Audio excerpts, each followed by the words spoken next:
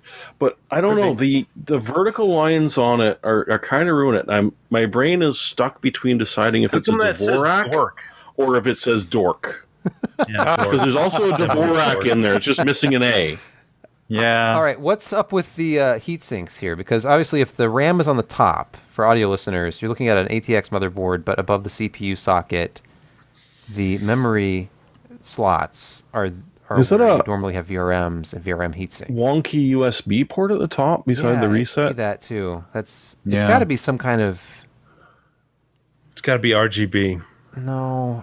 I don't know. I feel like it's a I diagnostic. wonder if it's like a plug-in I'm with diagnostic panel for the Sebastian. front or something. Yeah, I'm with Sebastian. This is going to be the Diagnostics. LN2 platform for overclockers on AMD CPUs. That's what Well, it I is. still have two You questions. laugh, but I though. mean, it's designed to be on a bench table. This is not like a traditional motherboard in any sense. No, but I still have two questions. Okay. Where's the ATX power? On the side. You saw it It's there. Facing sideways. It's here. Oh, okay. Thank you. There it is. And where's the CMOS battery? It's right here. Oh, there it is. It's beautiful. Oh, This is. I this can't is complain about that. That's 100%. actually quite smart. Yeah, it's You just right didn't out scroll it there up in the far enough. open. It's like an old school motherboard in that regard. I do kind of like these. Even the USBs are horizontal, although the front panel connector is still that traditional configuration. What is That'll be the, the last thing we ever get rid of. What is the recessed one in the bottom left? The one with the board cut out. What do we have This going is on what I there? had suggested. Yeah. Yeah, was that's a immediately 6-pin shot down. PCIe. Might be But separate. what audio it's power doing- for this region right here. No, I think that is powering probably the bottom, because a PEG slot has a max of 75 watts, and that's Right, what right. a 6-pin will provide. Because if you look up at the top, you've got in the top right, you got the 24-pin, and then you've got two CPU 8-pin. And I think that those provide power to not only just the CPU, but also other parts of the board. So yeah, I think it's at bottom. What's this up here? Some kind of proprietary. SATA. Say SATA. That's a weird SATA port. Yeah. Yeah. Well, the SATA power. Yeah, a lot of stuff going on here. We don't know anything Fair, okay. except I will. It was interesting in the replies. Jacob clarified it's X570S. Not Ooh, just doesn't need active X570. cooling. Right. I didn't know if that was a grill Silent. over the fan down here where the EVGA logo is, or if that was just going to be passive. But apparently, it's passive. I'll be right back. Yeah, I think they're down on logoing on this. I think there's only 3, maybe 4. There's only EVGA 3. logos. There are only You 3. can only EVGA find logos. 3. Really? I see one on the board, one on the heatsink, and one just above the main heatsink. There's one on the Yeah, I back thought there were- as well. Look. Okay. Oh, there we go. There's Okay. EVGA So right at least there's here. 4. And then you Oh, have okay, EVGA 4. over the south. You grid. found the hidden EVGA. EVGA. Yep, and there's only 3 darks, as far as I can tell, as right, well. there's the dark with the Ryzen logo circle here. So dark Ryzen. Yeah. And then There's Then there's the heatsink dark there, and then dark. Where there's else does it say dork. or then- Dvorak. Oh, dark right here. Yeah. Or Dvorak. Dork. I believe This the one on the left, right above the I/O ports, I bet that lights up. I bet that's a I bet it. one. You know what? I don't know. But I think this is a PS2 port right here. That's a PS2 mouse / keyboard combo port. Yep. I'd love interrupt-driven Tasty. external I/O. Now all it's gonna going to be be is inexpensive. a floppy controller on board. That would be great. I think that's a reach. Okay. All we have right now is a picture and the fact that it's X570S. So I guess we can move on. I'm sure it'll be a premium priced motherboard. We saw Asus has the ROG Extreme coming out. But I think that one is based on just regular X570, not X570S. I could be wrong about that. Quickly, Gamescom is going on right now, another virtual event. NVIDIA has a blog post about it. I saw the PR for this morning, so I'm going to mention it because there are more RTX games coming. I know this is not really a big shock, but certain games they were talking about will have RTX features at launch. The one that I kind of was confused about at first was Battlefield 2042. If you look at the breakdown of these games, which includes Marvel's Guardians of the Galaxy, which has ray traced reflections and DLSS. I was noticing there were some games that just had DLSS. Like, they weren't saying real-time ray tracing, they were saying just DLSS. And that's what Battlefield 2042 is.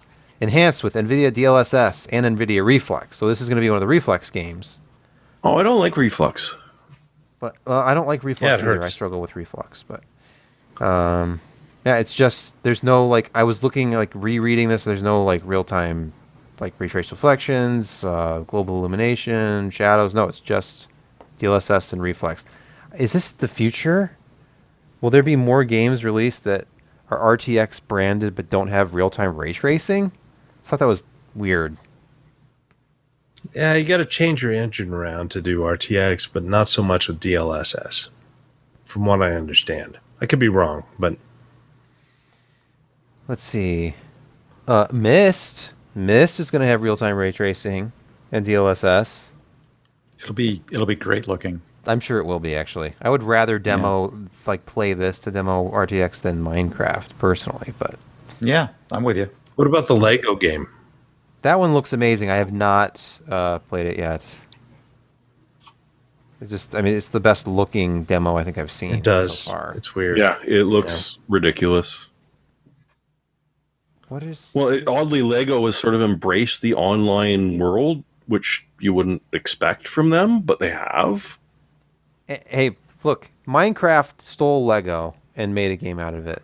Yeah, and Lego's taking then it Lego back. said, you know what? Right. And of course there's going to be an online component because that's what Minecraft is. Okay, speaking of things and people on this podcast, sort of, I don't know. I don't have any transition mojo, but we're just going to do it anyway. Josh. There's a channel Ruprecht. that's rather popular with, the YouTube community, AMD fans. I'm trying to get past the intro ad here. Let's see. Here we go. So, Moore's Law is Dead is the name of a popular tech tuber. And here we have the Broken Silicon podcast and none other than Josh Walrath was the guest for some 2 hours last week. 2 hours. Yes, Moore's Law is dead. It's not James Brown is dead, even though James Brown is dead. But it's not a techno song. Moore's Law is dead. Tom from Moore's Law is Dead has invited me last week to join him on his 2-hour podcast to talk about kind of retro gaming and how it kind of fits in with what we see today. And his main goal, idea was that we're still in a relatively cheap time, if you go by MSRPs, of gaming machines versus what we had in the past. So early 90s through mid 90s, you were expecting to pay, in inflated $4,000 to have a low end machine. And, it kind of waned and waxed with the years. And, but we talked about all kinds of things. We talked about 3DFX. We talked about the release of the Intel Pentium 2, 266, and how that was $1,500 the very first day it was released. Motherboards that were available. How we've seen how motherboards have become more integrated over time and added a lot of value to people. How AMD has been competitive throughout the years. The rise of NVIDIA, the loss of 3DFX, all kinds of things. I mean, we talked seriously 2 hours about all of this stuff, and I thought it was a rather good conversation. We touched upon some current things about where we see our ray tracing going, not just RTX, but ray tracing as a whole, and what kind of benefits it shows us right now.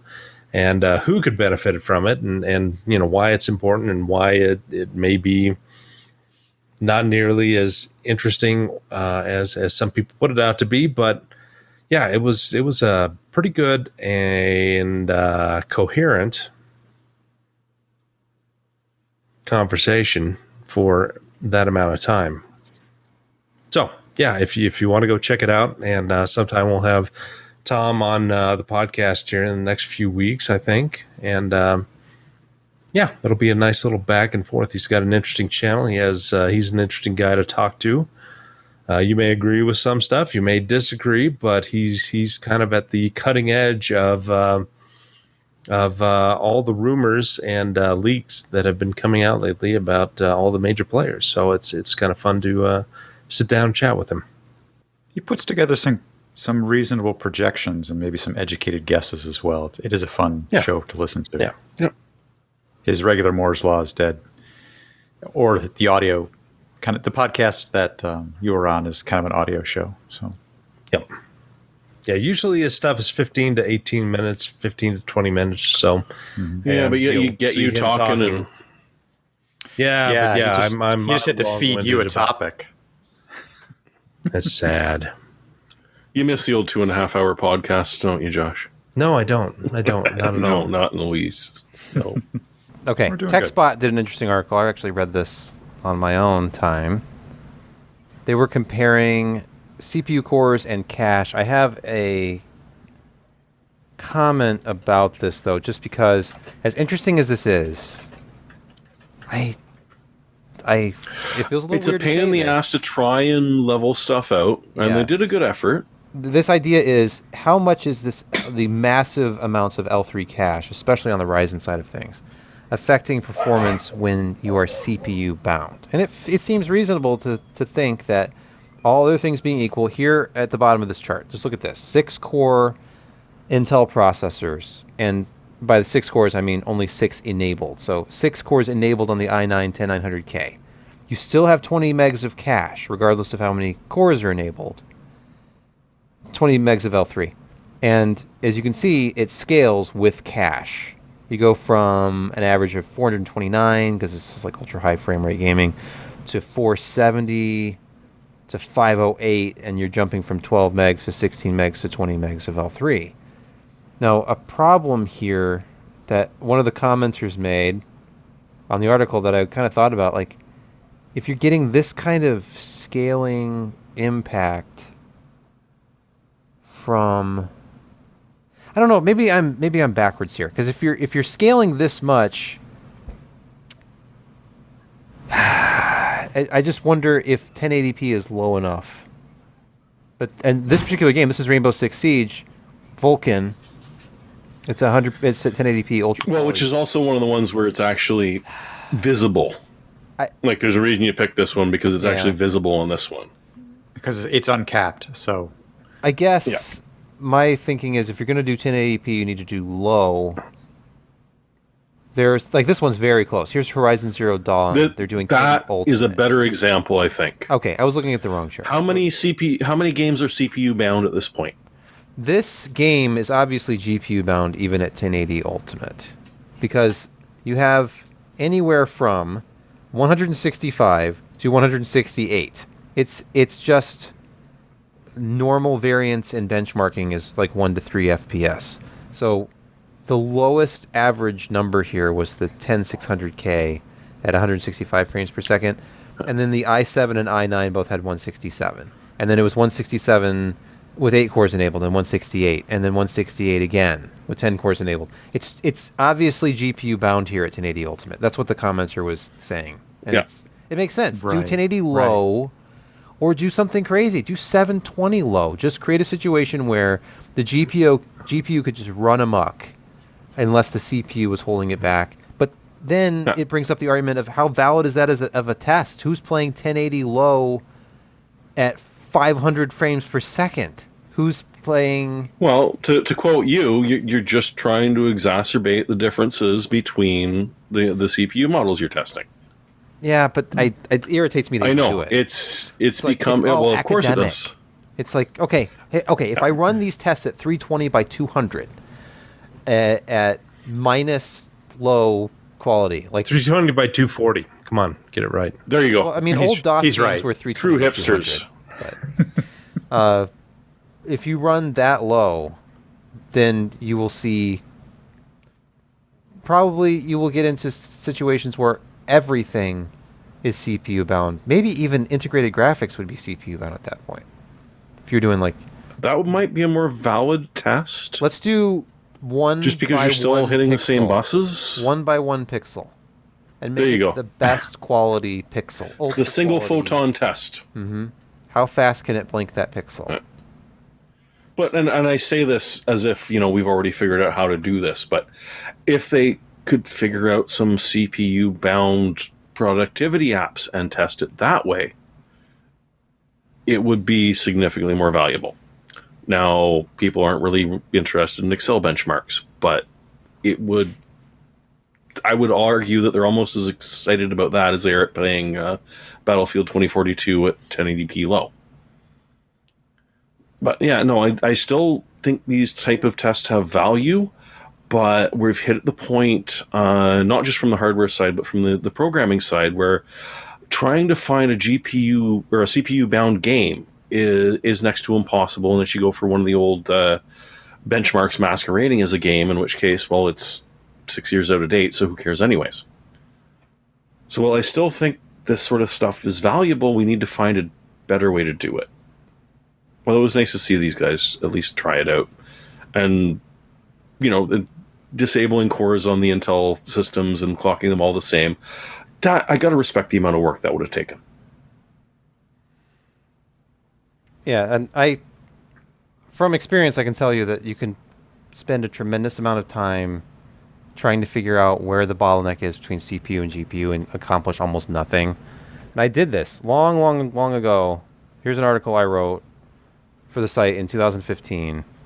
How much CPU do you really need? And I thought I was so smart because I went out and actually spent my own money and bought a bunch of different processors and graphics cards on Amazon and Newegg, and did all this testing in my spare time. I would get home from work. I was working 10-hour shifts. I'd get home and then run benchmarks all night and then work all the next day and do it all over again the next night. I did this for weeks. And I have some absolutely ridiculous conclusions here, if I can even find some of the charts. It's like, what did I even run? Sniper Elite 3, Thief. Here's Metro Last Light. Okay. Yeah.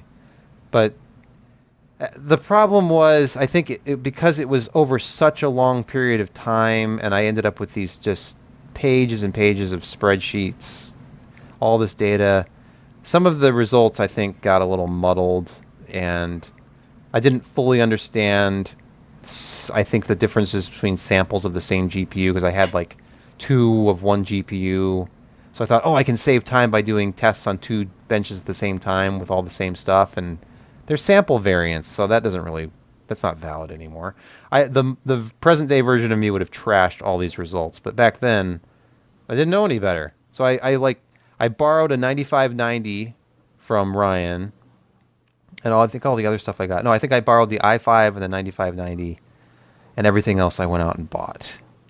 And it's it's just a ton of stuff. Like the number of configurations here just scrolls on and on and on. Wow. It was like 36 results per chart. I think 36 different system configurations I tested with every game. And I'm doing 1080 high, which is and it's just too much. It wasn't one GPU. It was here's a 290X and a 980, a GTX 980, and an R9 780 Ti. I saw down there. 770. Mm-hmm. That's the one where I had two of the same 770s and thought I could, use them interchangeably like a fool. R7 260X, a GTX 750 Ti. Oh, 750. At that point, I thought, the i5. The i5 is all you need for gaming. I think my conclusion was the best CPU for gaming is the Core i5-4440 of the ones that I tested. But I didn't test enough games. I wasn't testing at low enough resolution. It's hard to do this stuff. It took me weeks and weeks as I was working alone. And, TechSpot, I admire anybody who puts that much effort into an article like that. And then I was reading the comments, and it just reminded me of my article because it was just people dumping on me in the comments. So it's like all that work, and people think that it's crap because they don't agree with my conclusions, and then it made me question my test methodology and all that stuff. So, but hey, I got to drive down to Kentucky and do a video with Ryan about it, so there's something. Let's pause here again to hear from another podcast sponsor this week.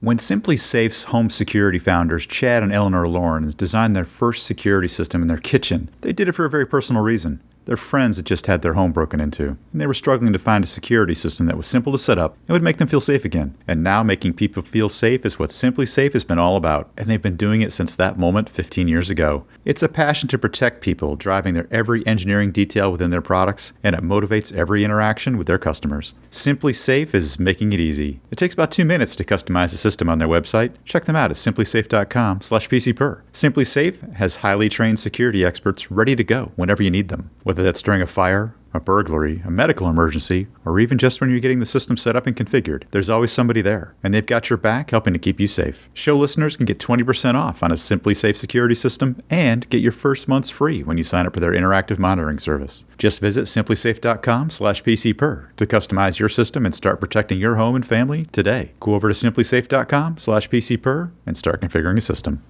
I'll cover a couple of reviews that were published while we were gone. Fractal Design, Fractal. They've dropped the design, even though their website is still Fractal Design.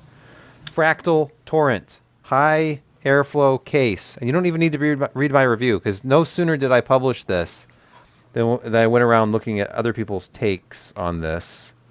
And none other than Steve at Gamers Nexus called it Case of the Year so far, 2021. It's just... In other words, he agreed with you. All it is fans. It really, an open space. Big open front panel. I actually really like the design of this front panel. It's decent. I think it looks Art Deco, kind of. It does. Almost. Yeah. And you can fit a huge components inside of it because it's an open here's layout. a problem. What? You know what the problem is? No. What? I don't see any optical drive spaces. No, but you know what? It has these convenient USB ports to plug an external optical drive into, I noticed. Hey, how big are those front fans? They're 180 millimeters apiece. 180. When I was unboxing this, I hadn't read the reviewer's guide or anything yet. I just was grabbing it, took it out of the box to look at it, and I thought I was looking at the front panel here. I'm like, it must have like a cover. That's the bottom. And right, it's the bottom. Like, the bottom has triple 140 millimeter intakes on it. The last case I had with triple giant intake fans like this, it was actually triple 180s. It was my Silverstone Fortress FTO2. There are a couple of things that reminded me of Silverstone in this build, or this case. Yeah, my RVO2 behind me that I used for my wife had that same triple 140 setup. Did they also go with a top mount PSU on that? Yeah. I mean, probably, no, yeah. Wait. It was like yeah, off to the it's like up and off to the side, right? Because those this was a vertical orientation with the RVO2. Oh, okay. The Raven. That was right. It was rotated, right? So the I/O was on the top. Yep. That's the one thing this doesn't do. It reminds me of those cases, but it's still a traditional ATX layout. So if you look at it, the front has those two big 180 millimeter intake fans. We got the RGB version of this case, which, by the way, it's not cheap. This case, if you get the RGB version, is $229. The version without RGB is $189. So still quite pricey, especially considering they have the high airflow Meshify series already. You can get an ATX Meshify for $140. So, and here you can see that top-mounted PSU area. You have to take the top panel off, which is super easy. It's 2 thumb screws, and it comes right off. Which, again, another Silverstone thing, because the Silverstone Temgen TJ08E case that I used to have had to take the top panel off and put the PSU on top, just like this, and then route your cables. So I was getting a very strong Silverstone vibe throughout the entire process. I will point out, if you're looking at the back here, this is how it shipped. You've got grommeted cable routing openings around the board, which is nice. You have the Velcro straps. Down here you have a PWM fan hub, which, okay, because they shipped us the version with all RGB fans. These were the kind that there was no RGB hub, so each fan had to be daisy chained to the next. And then that eventually had to make its way to a motherboard header. So I had this huge tangle of wires to try to fit somewhere neatly and not block anything. So that was kind of annoying. It's really my only knock against the case. That and the fact that this fan hub, it's designed so that everything, including the CPU fan, plugs into it, and then it plugs into the CPU fan header. But it's in the bottom left corner of the back of the case, and it doesn't come with a cable. I didn't see one. Maybe I completely missed this, but they would have to have an extension cable for your CPU fan to reach all the way back here. Right. What did you do? Where did you find that cable? I didn't. So I simply plugged all the fans into this and then plugged the included PWM fan into just one of the system headers on the board. Oh, okay. And then I had the CPU fan just running off the CPU header. So here's my completed build. I did a... What is this? This is a Z590. It was the 11900K. I think was still on this Tai Chi board, and it's a RTX 3080 Ti. And I used this Cooler Master Hyper 212 Black Edition cooler, which is an insane choice with an 11900K, but I was manually enforcing all power limits, so I thought it would be fine. It still got to 92 degrees under load, but... You know. Yeah, but the whole thing looks great. Yeah, it looks really nice, though. It was a nice. It was a nice looking build, and I like your Lix SSD. Yeah, It always looks like he's outlined it in red digitally. Lix. No, it's just that neutron drive. Oh, this was interesting because the PSU is at the top. You know, like all old time used to be. It has this series of Velcro straps all along the sides, so you can have your power cable neatly down the side. That's thoughtful. I've seen that before. It was so nice. Nice. That's nice. And I did some performance testing, just real quick. I did it in, like, components out and then components in the case. And the differences are not huge. What'd you spin those 180s at? How fast you spin them? I don't know, because I had it at the performance preset of the motherboard, because I just had it on a motherboard fan header. I should have checked. Okay. I have all the data, I think, saved from HW Info. I can look, but... No. And from the 119000K, that's actually not too bad. Yeah, for that, and as you can see, if you're looking at the chart, sorry, audio listeners, for many reasons, but for one, I'm not describing this very well.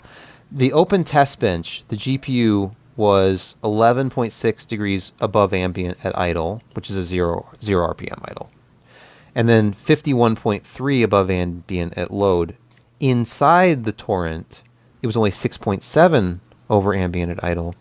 And it dropped from 51 down to 47 at load. That's great. So that's fantastic. You get better temps, generally speaking, inside the case versus outside the case. It kind of flip-flopped in a couple of things, but it was within a degree. So yeah, you'll have lower idle temps. You'll have your overall system board will be at a lower temp. I should have done more testing on like thermals, like memory. You know, everything benefits from airflow, and you have a tremendous amount of airflow with this case. And then it wasn't even that loud. Like I put my sound pressure meter about 18 inches from the front panel while it was running, and I got a high of 39.1 decibels. And that was at load and idle. So it was pretty much just the fan noise from the front fans at that point. How much above room ambient was 39.1? That seems like very close to ambient, really. It's not much above. It really depends on your room. I think ambient, it's hard to say because my meter isn't good enough to really tell me. My meter bottoms out at about 31 decibels, even though it claims to go down to 30. I mean, were you finding somewhere that's under 30 decibels with a kid in the house? I know. That's why I know, really. Literally, I have stopped doing serious noise testing in this house. I would need an office to do it because there used to be a time when... no, a benchmark of louder than small child, quieter than small child is actually pretty valuable. He's got a funny point. That's very true. I mean, I used to take this really seriously, and I would shut everything off. I would tell my wife, because this was before my son was born, I'd be like, all right, I'm shutting everything off, got to do sound testing. I would literally unplug the refrigerator, turn off anything electric in the house, and then come down here. Got that everything was off. Of course, yeah. And tell her, you have to be absolutely silent. And I would do my noise readings. And then I'm like, okay, you can turn everything back on again. And I go. And most of the time, I'd forget to plug the fridge back in. That was a little bit of a friction point. So 3 hours later, don't open the fridge! As she's opening it, I forgot to plug it back in. The milk is bad. The milk is bad. But it's okay. I got the sound test done. It's okay if we ever throw everything in the fridge away. Yeah. Because now I know how many decibels this, side. Wait, so I could sort of swing this to get you guys to pay me to go over to Main Island to do sound testing. Yeah, we'll just ship you all the because stuff. let me tell you, the gentle shrush of the ocean is the loudest thing going on. Moving along. Yes, gave it the gold award. Lastly, but not least, the headset I've been wearing that you're listening to. I won't be doing any compression or anything on this beyond what I normally do to publish the podcast. So the audio is good. Pretty much hearing just what's coming out of this mic right here. It's one of the best sounding boom mics I've ever heard. Yeah. Yeah, I'm impressed. Remember when I did it with the 860? Yeah, that was good. That was probably the second best. Fantastic. I don't know. I think Sebastian's is actually better tonight. I think his audio is really good. No, I think you're now second place, Josh. Yeah, no, that's fine for me to be second place, but these were I was blown away by the quality of them. Inexpensive as they are. Yeah. They're really good overall headphones. But no, you can drop $300 within arm reach, and the boom on it will still suck. Like it is hard to find a boom mic that actually does not just sound like complete and total garbage. And that's all USB, so it's all A to D converters and standard. This is the Corsair HS80. It's their newest wireless headset. It's $150. It's 2.4 gigahertz. There's no Bluetooth here. The selling point of this was that it is their first, and they say an industry first, to do 24-bit 48 kilohertz over wireless. Now, I know Sony has their own proprietary codec. They do kind of high-res streaming to their own devices. We're talking like gaming headsets here. So in the past, we've had 16-bit 48 kilohertz wireless. This one will do 24. So they're kind of pushing the limits, I think, of what they can do on this connection. This is using their Slipstream wireless 2.4 gigahertz dongle-based approach. And yes, I embrace the dongle lifestyle because it means I don't have to deal with lossy compression that is inherent in Bluetooth. Plus, this is lower latency than Bluetooth. Now, one of the big features of this is not just that it's high-res compatible, technically because of the 24-bit thing, but it is Dolby Atmos spatial audio compatible, which I found a little... Okay, it's a little tricky. First of all, you have to, if you're on Windows, you have to go to the Microsoft Store and download a Dolby app to enable it on your system. Otherwise, you have to use the generic Windows spatial audio thing. But I knew there was a lot of Apple content that is officially like Dolby, like sanctioned, Dolby licensed, whatever. So I did the unthinkable. You can get IQ software for Mac or Windows. I downloaded the Mac version. I connected these to a Mac at one point during testing to try out spatial audio. I'll get to that in a moment. Look at this headband here. I'll just briefly cover this. That's cool. It's a sort of floating retention mechanism. So you have an elastic band that actually touches your head, and the headband itself sort of floats above your hair or above your skull. It really depends on the person. And this is kind of an interesting feel. I thought it was great. The feeling of just like the elastic, it didn't feel like these are 13 ounces. They're not particularly heavy to begin with, but it had kind of a light, bouncy feel to it. And the ear cups have big foam pads that are covered in what feels almost like a corduroy. So they'll never get that sticky feeling like the vinyl ones do. If you sweat a lot. But when you walk down the hall, do you get the zip zip sound? Oh, of the brushing against each other? It's the joke. When I was in 7th grade and wore corduroy jeans, you could always hear me coming 30 feet away. Zip, zip, zip, zip. Yeah, exactly. Where was I? Certainly not Comfort of corduroy. Comfort, fit and comfort. I am getting a little sibilance off the mic. I mean, there's no breath. There's no breath shield or anything like that, or pop shield or anything. Apparently, my audio is also a little low, and I had the mic volume turned up to 100 in Windows. It's missing some audio space. Like it's not filling the entire spatial area. Okay. It's a little compressed, but it's not bad. Okay. Well, it's not. But for a boom mic, it's freaking decent, man. Yeah. I will say, I always give gaming headsets to my wife. She has 24. I begrudgingly respect her opinions on them for some reason. I trust my opinion on sound quality, but she points stuff out about gaming headsets. She's a very headphone sound-oriented kind of a person. So she put these on and immediately was like, I don't like the way these feel. Like, what? I think they feel great. Like the ear cups they're were too no tight. good? No, the headband was too tight. She didn't like is it the clamping force? She's like, no, it's not clamping force. It's not the pressure against the sides of my head. It's squeezing the top of my head. And I stared at these for a minute. I don't think I got a good picture of this. Under the band on each side is a Velcro adjustment. You can change the length of this band easily. There's the little strap down here. So I just loosened it a little bit on both sides, and she's like, that's great. That feels good now. And actually, that reduced the clamping force slightly because it wasn't pulling against the sides as much when it was on my head. So these are more configurable than I thought. I thought, it's stretchy. It's one size fits all. No. It's got an adjustment like on a ball cap. So you can make it fit your head better than I thought. Plus, these ear cups rotate quite a bit, and they can rotate completely flat.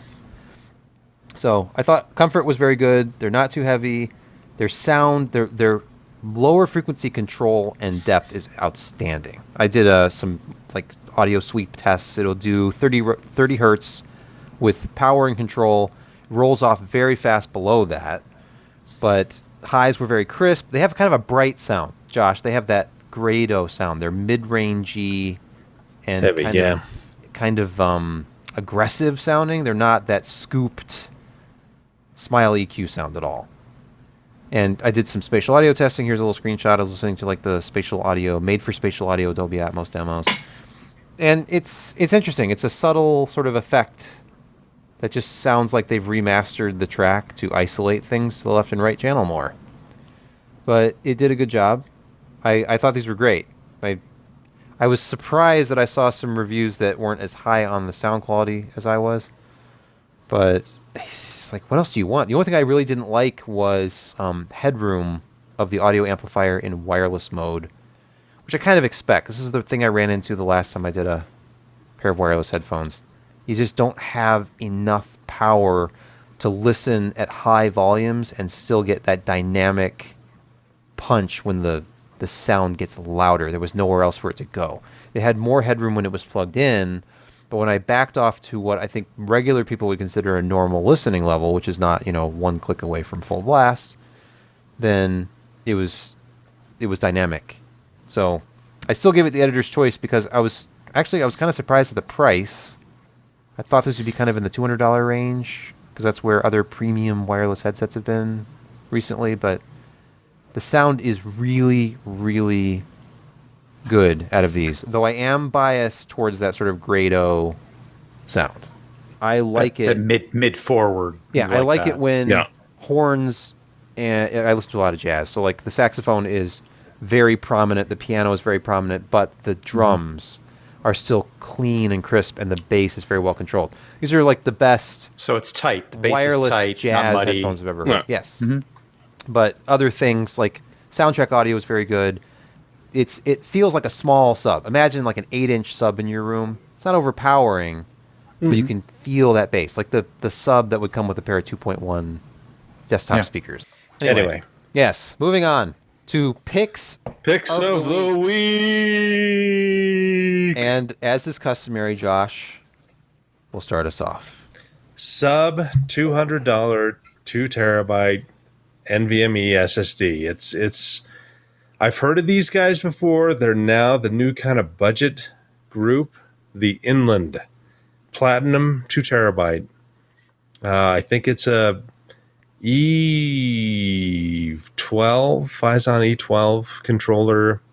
It's got DRAM, and it's the 3400 read, 3000 write.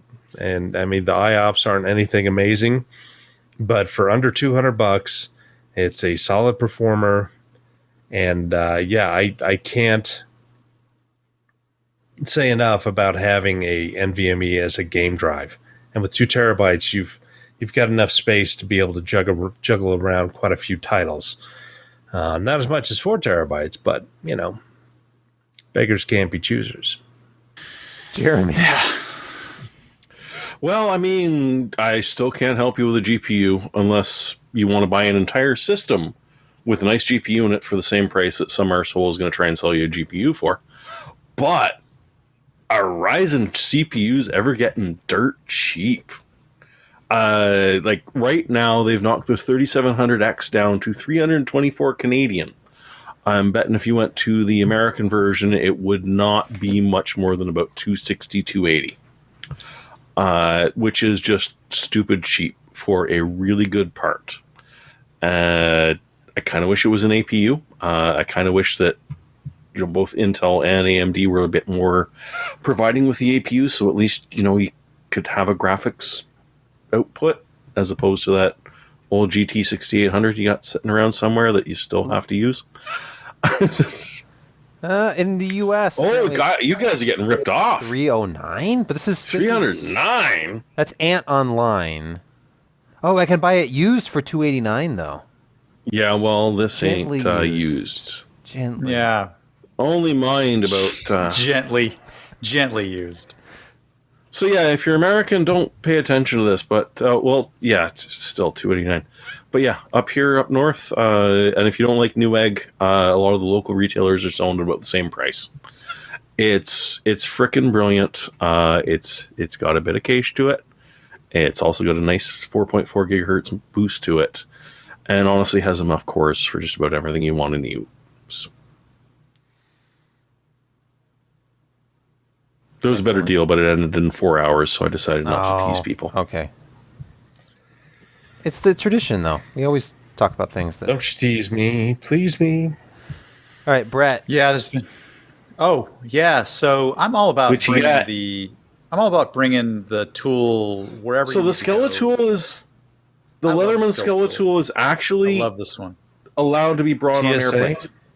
No, this is not. But I just was using this to illustrate my point. This is my usual pocket tool without the hole cut in my pocket. Yeah, because they're nice and light. Love this one. This is fantastic. The best part about this particular tool is the fact that it has a very nice pocket clip on it, so that it's right there, doesn't walk around in your pocket, so it's deployable. The problem is that when you get on an aircraft and you go someplace, they don't like this sort of thing. In fact, they frown upon it, mostly because it has things like the pokey bits, in this. Yeah. They don't like that sort of thing, so they say no. But they have wonderful sales where you can buy entire boxes of them afterwards. Yeah, they've taken people away from. Big sale. You could do dumpster diving, perhaps, but yeah, you cannot bring this on an aircraft. But I did find one, I think, that advertises itself as TSA compatible because it has no pokey bits on it. If you like to travel with a tool, and I know I do, and if you're like me, then I know I am. Well, you need something to play with on the flight. Well, there's that. And if you really think you might need a tool wherever you're going, this is not a bad alternative. And it's roughly, I priced this at full price. This is the previous generation. This is the SOG Sync 1 travel multi-tool. Usually about $50, even for the latest version. This is a Woot sale, $25. It doubles as a belt buckle if you really wanted to use it that way. I wouldn't necessarily recommend that in front of the TSA because it looks like you're trying to hide it. Nope, make it pretty clear that you're carrying it, but it's not. It has no dangerous appendages within. It says TSA compliant right here. I highlighted it. It does. They promised. Hey, I swear I have no dangerous appendages, and the TSA wouldn't let me on a flight. So there's a particular reason for that, Jeremy. Well, that's true. Fine. Yeah. So what I'm saying is, if you're a typical tool wielder and feel like you may want to take something with you, on a flight, this might be your ticket to ride. So, $25. Well, for $25, yeah, exactly. If they take it away from you, you're not going to cry. Exactly. So, but like my aunt's pepper jelly. That's just ridiculous. They took that away.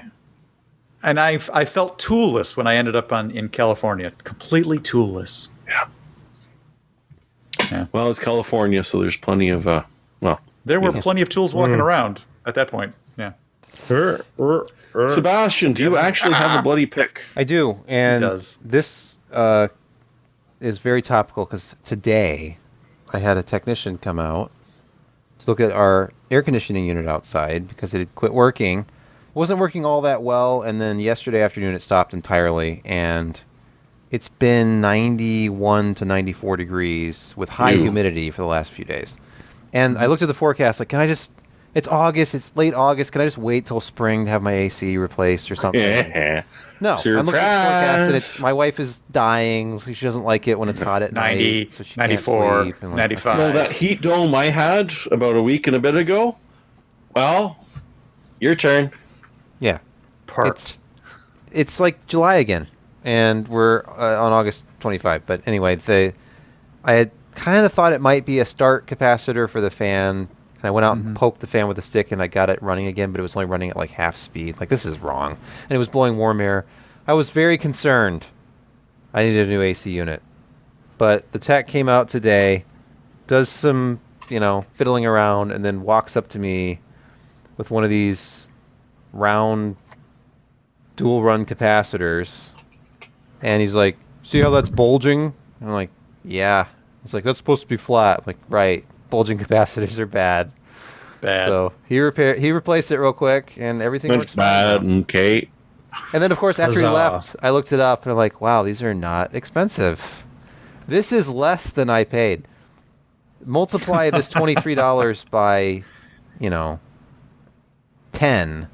And that's what I had to pay for him to replace this $23 part. But it's like it was 100 and something for him to even come out. It's what are the specs on him? How many? It's hot. How much is that? Oh, you know what? Actually, I think it was a higher rated one than this. It's a 60.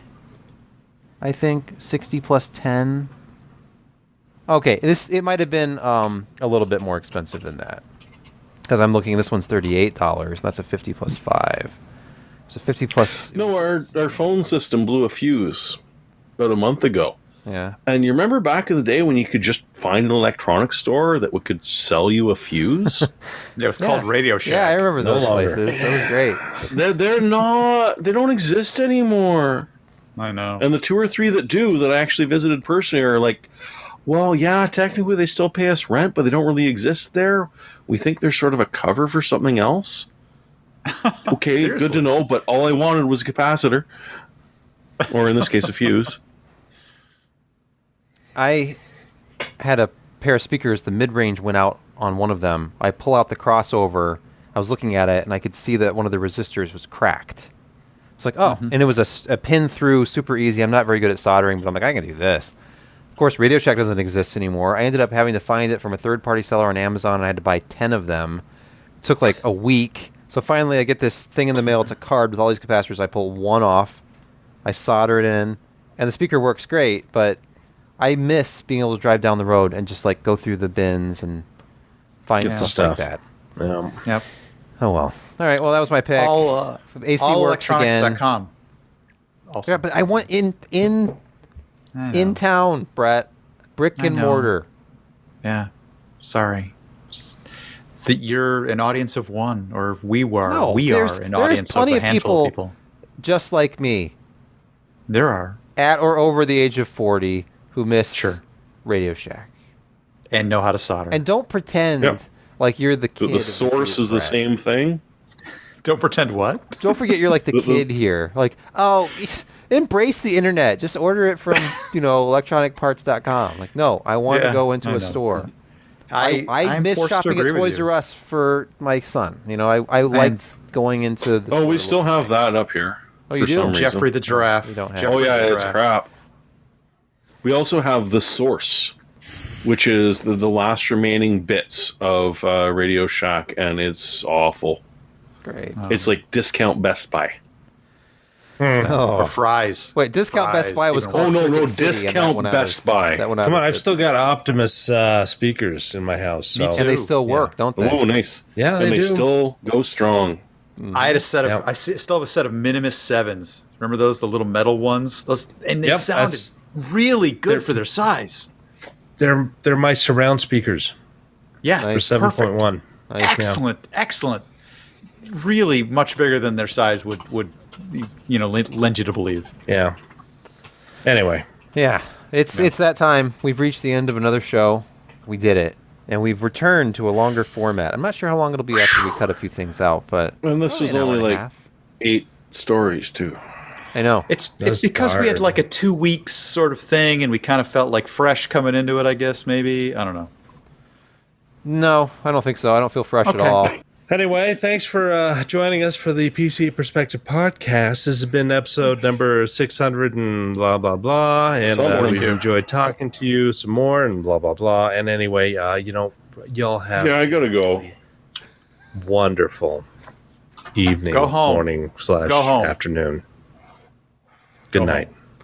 I'm not Chevy Chase, and you're not either. I have no thoughts. Tune in again next week for more quality content like this. Good night.